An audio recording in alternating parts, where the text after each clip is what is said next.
Warning, the following workplace horror stories are true. Names of individuals and companies, employees and employers have been changed to protect all involved. Viewer discretion is advised.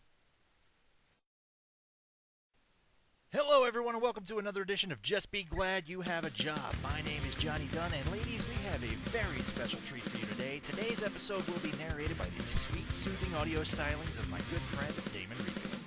Please contain your orgasms. Damon, take it away. Hello listeners, this is Damon Rico here to present you with the next story in this episode. This comes from one of our viewers who had recently resigned from a job. Number one, due to the lack of pay that they were receiving with the amount of education they have, which I'm sure many of you recent college graduates can relate to this, and due to the poor management. I was originally scheduled to volunteer to gain my clinical counseling hours. I was going to see individuals and lead groups for the preschool and after school. About a weekend of volunteering, my boss offered me a paid position as a social worker with no job description, no orientation packet, and no welcome mat rolled out to the new employee. I was completely on my own with no explanation of what the agency was about, and basically I was originally told one thing, and reality was completely different, which I'm sure many of you have experienced on jobs. I was getting paid $9 an hour, which is $2 more than the national average minimum wage of $7. Now for someone with a master's degree, to be making $9 an hour is absolutely ludicrous. When I first began, I received no orientation, no introduction to the agency, and was treated horribly. I was basically a general office admin, which has very little to do with my degree.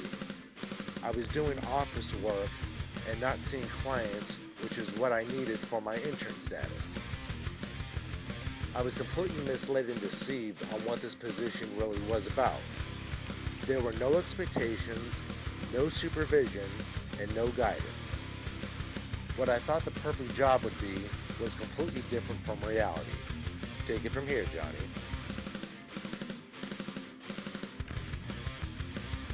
All right, thank you for that, Damon. You know, in my opinion, social workers, soldiers, and teachers are three of the most underpaid, overstressed, underappreciated positions that a person could have in this life, and that's sad.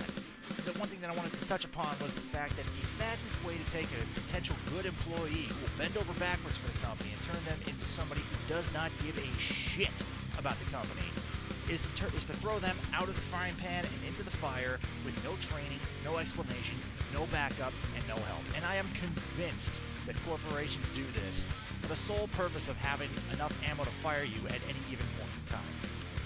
But that's a discussion for a whole nother day, and this is Just Be Glad You Have a Job, and as always, we are here to help. So, 5 things that this person's boss could have done that would redeem that person in the eyes of the Just Be Glad You Have a Job movement. Number 5. Load $9 worth of pennies into a shotgun shell and blow your own face off. Number 4.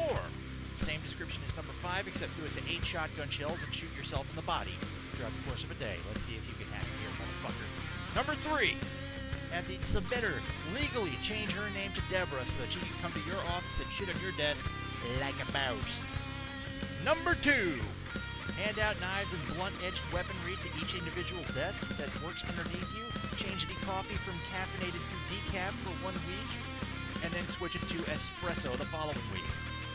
Let them hunt you down like the dog that you are. And the number 1 thing that you can do to redeem yourself in the eyes of the Just Be Glad You Have a Job movement is challenge the entire management team to a steel cage death match. And nothing but one weapon that you can carry in your hand.